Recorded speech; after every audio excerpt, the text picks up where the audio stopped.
Autopsy. Beanbag rounds fired by police killed Park Forest man aged 95.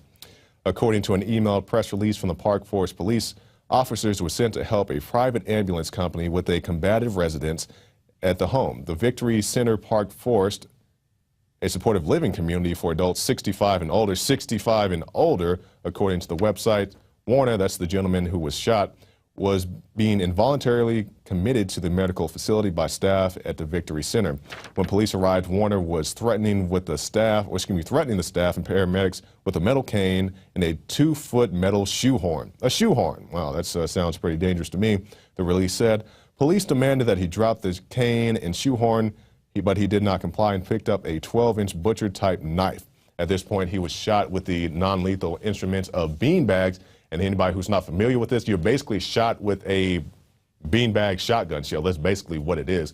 It still kicks with all the force of a shotgun shell. It's just designed not to penetrate your body as, birdshot or other things could do. So, this man was shot with this. Another incident on these non-lethal things, your tasers, your beanbags, your rubber bullets. And even if they don't kill you, they can have very serious health effects, as was the case in this gentleman. He actually died from his injuries. So keep this in mind every time they say that, well, we'll use non-lethal instruments, we use the gas. People have choked to death on gas, pepper spray. People who are asthmatic, people who've gone in cardiac arrest from being tased. This man got internal injuries from being shot with pretty much a beanbag shotgun shell and died from those injuries. But we'll see if anybody is ever going to be held responsible for the death of this man, age 95. I'm not exactly sure how dangerous a 95-year-old can be, but if he's holding any type of non-firearm.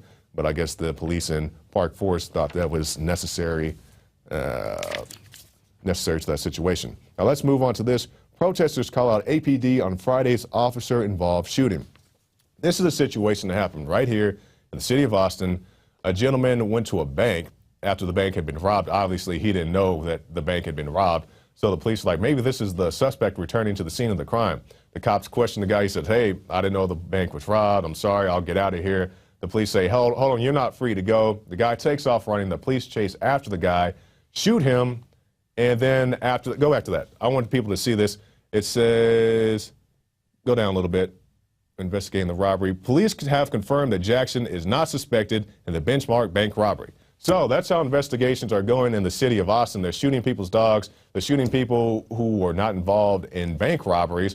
But, we find that out after we shot the guy, after he's laying dead on the ground with blood coming out of him. That's when we've concluded that he was not involved in the bank robbery.